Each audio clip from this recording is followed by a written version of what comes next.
So now that we have our synopsis written down, what we want to do is we're going to move on to our next stage with anime production. So coinciding with creating anime, there's two different jobs, uh, which means the industry is divided into two different parts, even though they work coincide. They coincide with each other, and they happen at the same time. It's a parallel production.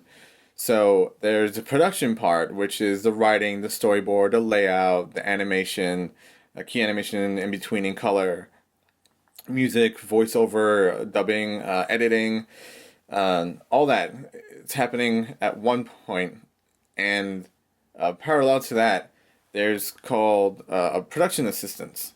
So production would be the anime part, the creation part, and the production assistant side is another job that happens. So a production assistant would create boards so you can see the progress of the production.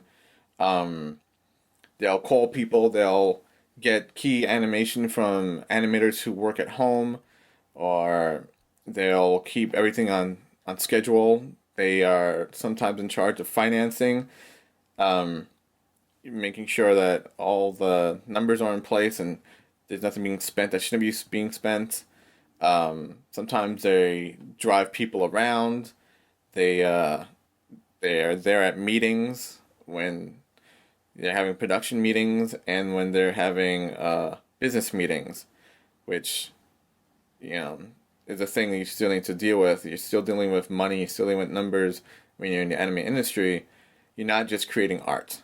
And that's what I want to get through to everybody. Anime industry is not just about creating anime. It's a business.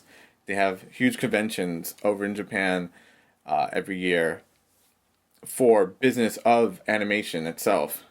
Um, there's one convention I just saw recently. It's called Anime Japan, I believe. Anime Japan Expo, and they have a whole section cut off from the public. It's all for business people, and it's about distribution overseas. It's financing. Um, it's all things involving money, um, beyond just creating beautiful pictures and entertainment for people. So that's what I would like to hopefully show everybody and educate people on, that there's more to anime than just the production of it. It's the production that you see, but it's the production that you also purchase. And we need to keep an audience going and hopefully get some foreigners into there, get some gaijin into the industry and help them help us be entertained and just to have a place that we can create too. The pay isn't so great. You're making maybe 1,600 a month, maybe $1,700 a month for a lot of work. Um, Animators over there, they're making that entry of $1,600, and you have to produce upwards of 500 sheets of animation every month. Might not sound a lot, but if you have ever animated, it gets very, very cumbersome really fast. And it's a lot of hard work. It is not a joke. This is not something that, not a thing that you could just start drawing and flipping papers back and forth, or pressing keys and flipping the images back and forth. And it's a business. It's to at the beginning of the day, it's a business. At the end of the day, it's a business. Today it's a business. Tomorrow it's a business. It's forever going to be a business. Even though we love anime, and me personally, I'm a straight up otaku.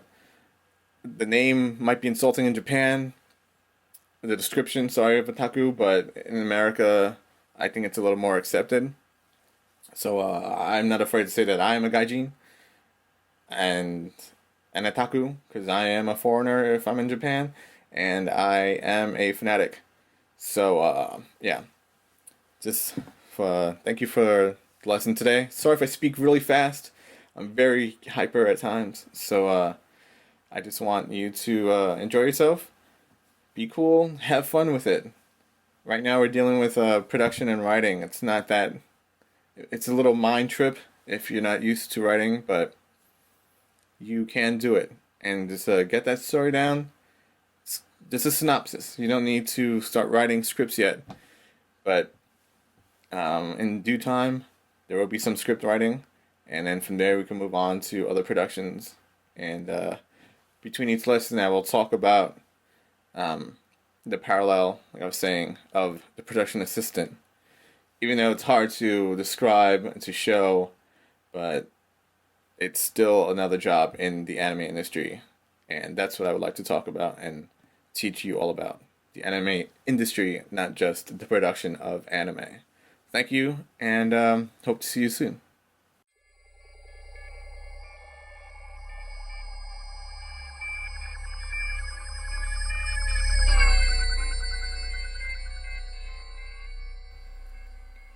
Okay, so now that you have your synopsis done, you have to start thinking about planning. Planning will consist of who you want, what company you want to animate your show. If you're hiring anybody off the street, how many animators you need. You're planning. Everything's a plan. This is stuff you need to write down for yourself. Theoretically, we're going to be, pretending that we're an animation company in Japan, and we're thinking about planning the production all the way through to the end. This is a producer's job. A director is found at this time. If you're a studio, you probably already have directors and animation directors already built in to your system, and you probably also have producers and probably have financing. But, theoretically speaking, that's how we're going to think. We're going to think that we're already have all these jobs in place. We have our production people in place. We also have our assistants in place, our production assistants. So it's about learning about the industry, and hopefully I could show you some things about the industry. Some stuff I can't, but I will definitely tell you about it. So planning. You're in the midst of creating a TV show. You have to think about the studios you're going to use, what overseas studios you're going to use, probably ones in Korea or China. Studios overseas, what they do is you outsource your in-betweens to them, and sometimes even your coloring, and even your compositions of images, like your After Effects production stage. So there's lots of information that's being transferred back and forth, usually through an FTP, and you probably have a server somewhere in your country or in their country that you call up and you get all your files to you. People in anime still deal in paper.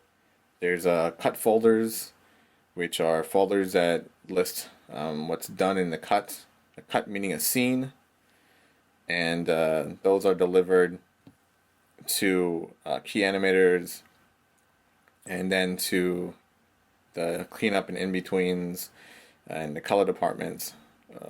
So the color department can scan those keys into computers and start coloring, and from there they could go on to test, basically what they call a rush. So after 50 cuts or scenes, they do a rush, and a rush is they play those scenes in sequence so you can see if the show's working the way you want it to work. Lots of things are missing. Lots of storyboards are still in place. Sometimes it's key animations. Sometimes it's stills. Sometimes just rough, blown up storyboards or layouts are in those rushes, so you can play the whole thing and see if the production's still moving well. This has to be the card. I never get it wrong. After 50 cuts, after 100 cuts, you keep going and you keep doing rushes to make sure the the show is still on its path to completion. And you see any changes need to be made, they can be made before you actually finish the whole show and then realize, oh, we gotta fix this. So rushes are something that you need and that are done. So that's it. Planning. There's a lot involved. Since this is a class, I just want you to focus on that synopsis that I showed you earlier in the video. Just do that for the class and worry about the stages one by one. Beyond just learning stuff, I would like you to produce stuff, even as small as you can, so later on you can build upon that, or just have the knowledge of what goes into the anime industry. So I'll be speaking about the anime industry, not the American animation, not the Canadian animation style or companies. This is about anime, and I want to keep it that way. So if it seems odd or whatnot, it's about the industry, and the best I can do is instruct you on it. So thank you for watching, and come back and I'll be back for the next lessons. Thanks.